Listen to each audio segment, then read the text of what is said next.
Welcome to the Leading the Way podcast. We are your hosts, Maza Zimmerman and J. Alvarado. And on this show, we take a look at life through the lens of leadership. Please make sure to like and subscribe and check out our website at leadingtheway.show and drop us a line. Maybe we'll answer it on the show. Definitely. Cool. All right. I had something I wanted to pick your brain over, right? Okay. So I was thinking about, right now I'm in the summer, so like I have a lot of free time, right? Yeah. So I'm working on like side projects, other things. I have time to do stuff. Thing is, I do a lot of different things, so sometimes it's kind of hard to focus on just one, right? Mm-hmm. And that got me thinking of personality types, specifically someone who's a generalist, mm-hmm. right? Like a jack of all trades versus someone who is a specialist. Mm-hmm. And they're really focused on one thing. Mm-hmm. Now, I am a generalist for sure. I think I believe that you are too, right? Yeah. So I know how to do a lot of different things. Mm-hmm. They're mostly all like creative stuff, right? But you can pick my brain about just about anything, and I have some knowledge, right? So whether it's like science or any kind of thing, doesn't necessarily have to do with art, technology. But we're not going to talk about science because I'm going to lose you. Well, you're going to lose me. Okay. But that's one thing. So that's one of my interests, right? So I have lots of different interests. I do lots of different things. Yeah. But like that saying, the jack of all trades, right? What is it? It's jack of all trades. Master of none? Yeah, or master, something like, or a master of none. Basically, the rest of it is like, but still better than a master of one. Yes. Right? So that's something to think about. Is it better to be a generalist and know and do a lot of different things at let's say, an adequate level? Mm-hmm. Or is it better to be hyper-specialized and be an expert in one thing?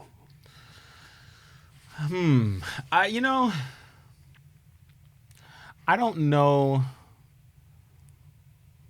I don't know if it's better or worse either way. Either way. I think it depends on your journey. Because for me, I guess the field that I was in for such a long time was music. And I was developing into kind of the master of that craft. And that's the journey that I was on. I wasn't really involved. I think even, I worked at Quiznos, for a while, and I had some other jobs outside of, the field of music. But the main thing that I was doing was music until I took the pivot. Mm-hmm. And that put me in a completely different industry. But I still really wasn't really focusing. It was just more of a job. And then I did something else. And then I got back into, I guess, food and beverage. And then it was like, all right, this is taking a significant amount of my time. This is the field that I'm in. And then it kind of like, all right, I'm learning the details of this industry. Like, I'm knee deep into this industry now. And I'm now in a managerial position. And now I'm general manager. And now it's like, this is the industry that I'm in. And about as deep as I was into music at one point. Yeah. But that was the journey. I didn't necessarily do it on purpose. That's just kind of where I landed. But it's all connected. The leadership skills that I learned being a choir director helped me in the leadership position that I got in and that I'm in right now. The patience, the attentiveness that I learned in being in marching band, right, being on time, right, that concept of what the downbeat is, I took that into the industry that I'm in now. And so it was all connected. Now, I'm not necessarily spread around, 8 different industries, but we were, I didn't really get into film. You got into film, but you were in the restaurant industry. I'm in the restaurant industry. You're a musician. I'm a musician. But, I mean, I'm pretty sure you can attest the same thing where it's intertwined because of the skill sets that you learn from both. And so I would say there are far more people that are a jack of, you say jack of all trades, but it's really jack of many trades, master of none, but still better than a master of one. Far more people than I think they want to acknowledge, because they don't necessarily affiliate those small skill sets in being in another industry. Even though you work in this industry, but you're also in the leadership Right. industry without being. It's kind of a bit of both. It's a bold thing to say. It's Either tough. one. It's tough because really, like for me, I think I'm a generalist. I kind of grew up as a jack of all trades because that in my situation was a survival skill. Yeah. I knew a little of everything, so when I needed to, I can work or make money in all different kinds of areas, different industries, right? I never became this amazing expert in anything, right? I don't think so, at least. But I know how to do a lot of things. I can jump on a construction site and I can, work a table saw. I can do some framing. I can or build a set on a movie thing. I can do. There's a lot of things I can just jump in and do. But I don't think it's like survival versus, I don't want to say success, but when you specialize in something, you have, I think, a higher potential to make more money at that thing. If you're an expert in that one field. Yeah. And especially nowadays with TikTok and Instagram, you can literally specialize in anything you want, right? Yeah. I've seen people they build little miniature living rooms, little miniature furniture and stuff. And that's all they do. They've been doing it for so long that now they have a following. Now they're making money in that one specific thing. So they really specialize. So money can come. But what happens if, TikTok gets banned or you're doing that for a job and then you lose the job and you can't find that position anymore? You don't have any other skills, right? But while you were there, you were making money versus being a generalist.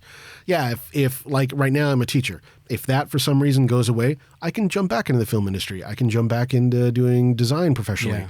I can go back to building sets for TVs or what it is. I can go back into the restaurant industry. I have all these other skills where I can jump in. I'm not a master at any of them, but I have more options. And I think, so it's a survival skill. And I think a lot of people went through that in the pandemic when the one thing they were doing wasn't good enough. And so now they picked up, or it was reduced. And so now I got to pick up this. I got to also drive Uber. I got to have a little side business, and you've got more time. And that's what they call the gig economy. That yeah, we're right, into the gig now. economy. But I think it also has to do with how far do you want to grow in this specific industry, right? So because we're both doing a podcast. And you have your full-time job, and I have my full-time job. Right. And we're able to do this as kind of a side gig while we do our full-time job. And that kind of makes us the jack of all trades. And if everybody likes and subscribes, maybe this becomes a full-time job. I'm just saying. Yeah, but that's it, though. Yeah. What happens when all of a sudden you get a company that wants to invest in the platform that we're building, and now just go to our website if you have a big company and you want to continue invest. to plug in, right? Because what happens when this starts to grow bigger than what the full-time job is? Right. Because you can't. It's so hard, and I don't want to say it's impossible, right? You can't do it, but it's so hard to grow. Like as you get higher, the air gets thinner. Right? Things start to kind of narrow down. You can do both, but at some point you're not going to have room, and it's like being at the top where it's not a shared space anymore. That level, the air is too thin. You have to have to start taking stuff off, right? It's getting heat elevates, right? And it's getting hotter. Okay, I had all this luggage, now I got to take this off, right? And all right, I'm good now. And then you get higher, and it's like, ooh, I got to take this extra bag off. Ooh, okay. And then you get a little higher, and it's like, well, maybe I don't need this hat. I got to take that off now. And when you're a little lower and you're able to do this and that, you can have this. Like I do my main job as a general manager. We do the podcast, and I'm also a music director at my church. And it all works because most of my time goes to being a general manager, and then less time goes to podcast, and then less time goes to being a music director. Right. But what happens when podcast continues to grow? and the air starts to get thinner. I don't necessarily have the time or the resources to do all three. Something's got to go. Yeah. Right. And so when you get yourself to a certain success, there's always going to be your main thing that kind of outsource or resources everything else that you do. Right. You think of someone like, say, Jay-Z, who's at this huge, just tall level of what he does, but he's also in this business. He's also in this business. But the business that fuels it all is his music business. Right. But now he's at the point where that can kind of take a backseat, and this now becomes, and so it's kind of a. So are you saying then you think it's better to specialize until you reach a certain level of success and then start to branch out? I think it's good to open the realm of possibility of the skill sets that you hold and what can happen with those skill sets. If you're an amazing communicator, like we just talked about that in our last episode, if you're an amazing communicator, but your role is, say, to be a general manager, that's a huge skill set to have, is to be an effective communicator. Right. You can also use that to do a podcast, right? And so it helps propel the position that you're in, but you can take a piece of that skill set and do something else, which also gives you more practice to be able to continue to succeed as an effective communicator. Yeah. So I think it's important to, you're a general manager, but general manager is the big umbrella. There's all these smaller umbrellas underneath of you being you're also good at budgeting, right? You also know how to read a P&L. You're also good at staffing. There's all these other smaller skill sets.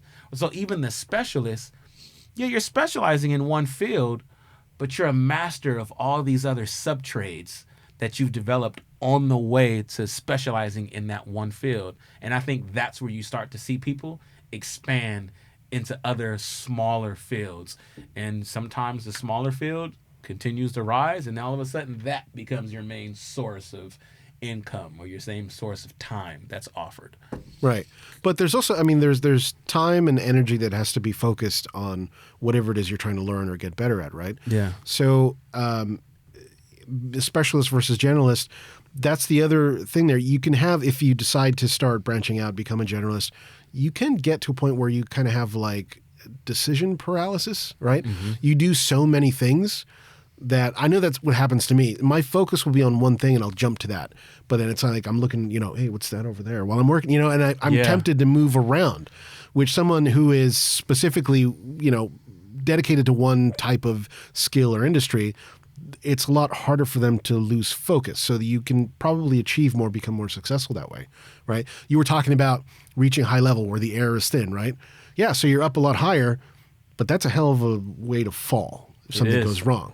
It is. While being a generalist, you've got all these nets. Like, okay, I can land over here, I can land over there, right? So is it? Because you said it's a much harder fall, right? And so is it? Okay, I got to figure out how to word this because it's not complete in my head. Is it the? Oops, I just hit my mic. Is it the not being a generalist, right? Being so high when you're a specialist that makes it a harder fall, or not acknowledging you have more umbrellas than you're giving yourself credit. Because you can be that high and say you do fall that far, but you didn't have to, because you thought the only thing you knew how to do was to teach. But you also were an effective manager. You were also an effective communicator that can land you somewhere else. But if you don't recognize the trades that you have, then it becomes a harder fall. What do you think? Well, that's tough, because even then you're still kind of approaching it from like a generalist mindset. You're still like, okay, you focus on this one thing, but you should learn all these other things, right? That's still kind of like learning more areas of growth. Yeah. And that's because that's how you and I think. Like, we both want to learn as much as we can, and we'll dip our toes in all kinds of stuff. Mm-hmm. But some people are not like that. True. Some people are not interested in anything else. They think it's just going to take their attention away from their goals, and they are like laser focused. Yeah. So that's tough. So how do you convince someone, that they need to be, a more rounded individual? I think it's understanding, and I'm going to cars. All right, here we go. We're in the car again. I think it's good to understand being a hybrid of both. You've got to. I think it's very important to specialize in one thing, right? To learn. I had a teacher. He used to say, "Wait. I'm crediting you, Dr. Hurd. You ought to know something about everything and everything about something." He told me that quote in 2004. Okay. You ought to know something about everything and everything about something. Right. And I think understanding that quote is, I think it's important to specialize. And not necessarily, because specializing doesn't necessarily mean putting all your eggs in one basket. I think it's good to specialize in something and learning the most you can out of it, and understanding that as you continue to develop the skill set it takes to learn that one thing, to also acknowledge the sub skill sets that you will learn along the way, along the journey, right? Your goal is to get from here to there. That is the goal. But as you're on this road, as you're on this journey, look around and learn the experiences along the way. So on the way to becoming, say, a VP, you also develop communication skills. You also developed, one thing I wish I was an expert on is Excel. I don't know Excel that much, but it's such a great tool. And so there's a manager I used to work with that was really good. And every time I would think of something, I would grab him and say, "Hey, how can we transfer what I have in my head to a spreadsheet?" Right. And then he would teach me. So along the way of me becoming whatever that is in this field, I also become maybe not an expert, but I become, efficient in knowing how to operate Excel, which will also open the door for that side position or this. So you're learning all these sub skill sets on the way. The goal never changed. I'm in this industry for the long haul. I'm, say, 20 years deep, but I'm also, this skill set can land me here just in case I happen to fall. I acknowledge these other small umbrellas that I've developed along the way. So I would say, and correct me if I'm wrong, maybe your specialty then is leadership. Yes. Right? Maybe that's what you excel at. So you happen to work in an industry where that really comes handy. It's important. So you've continued to develop that over time and fine tune it, right? But we talked about this before about your passions, right? Mm-hmm. So you're developing the skill set. You're specializing. You're getting really good. What if you don't either you don't like it anymore, or you want to try something new that's a completely different type of industry, type of job? What do you do there? So for me personally, in having a passion for leadership, it's knowing that I don't necessarily have to be in this field. Because leadership is pretty universal. It's pretty universal. And I think when you really break down many positions, a lot of it is universal. Yeah. Like when you really break down, you're a teacher, but really what you do is pretty universal to a lot of different, it's relatable to a lot of different positions. Yeah. And so don't be so laser focused that you forget that what you do relates to a lot of what happens around you. And so for me, say it didn't work in this concept, or let's make it even broader. Say it didn't work in this industry. Okay, this is also a skill set that I could transfer to this industry because I've learned really good managerial skills. I've learned, really good communication skills. I've learned how to develop staff. I've learned these different trades in the position that I'm in. I think sometimes people "Oh, I'm a general manager," so you learn how to manage. Yeah, that's a big word. But what I'm really learning, when you break down manager, you're just finding all these other words that everyone understands. Being a good manager also means I have to understand what a P&L is. I have to understand what effective communication is. I have to understand all these other things. It's like leadership. I think that's a big word. Yeah. As a leader, how are you an effective leader? Well, I'm going to explain to you how to be an effective leader, and I'm not going to mention leadership once. And that is that's how you become an effective leader.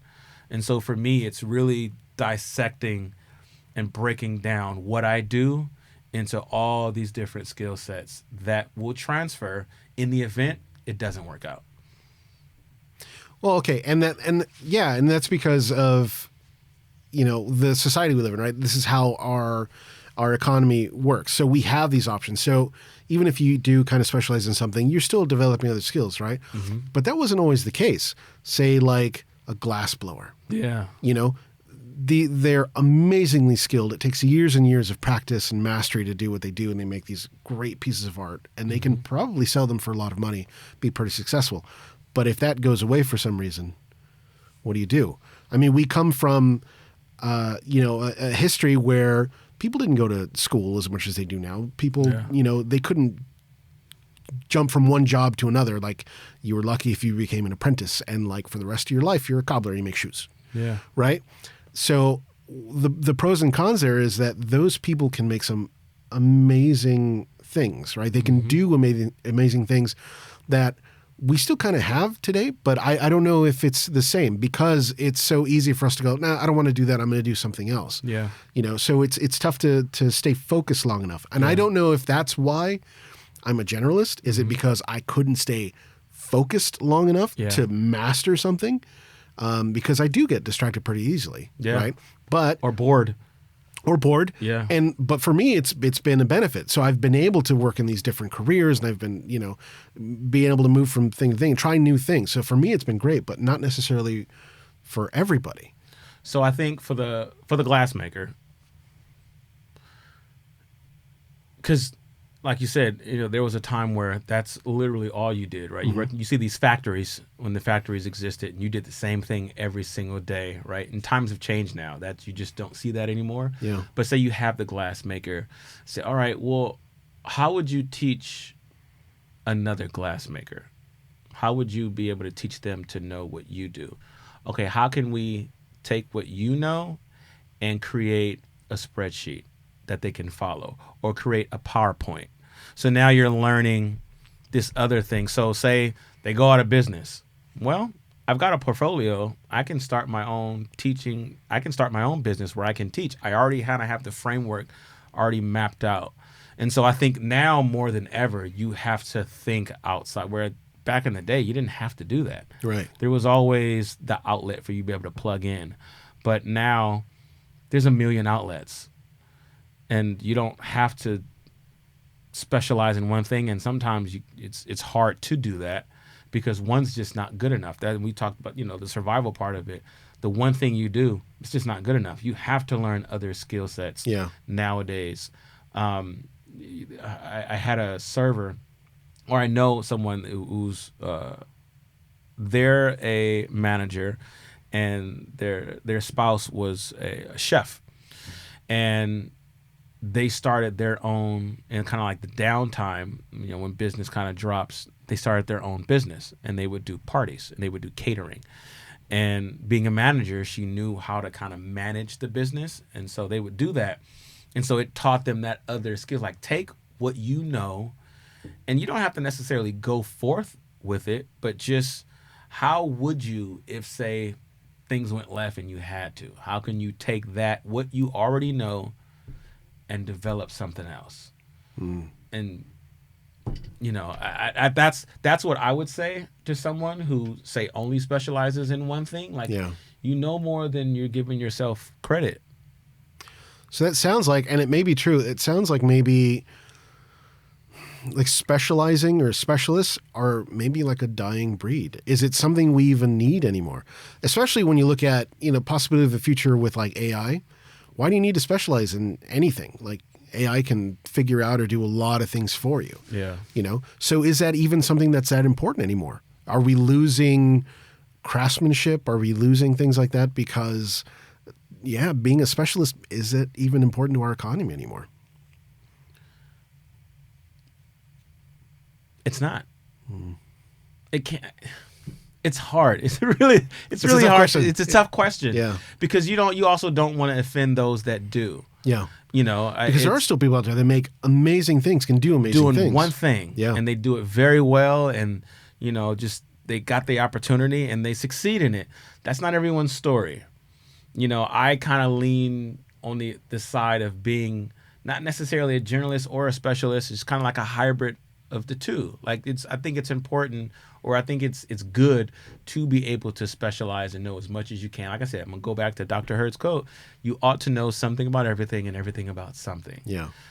It requires more time. I think you get less bored. Like for me, if all I did was the restaurant industry and I didn't do anything else, I can probably say I wouldn't be as happy.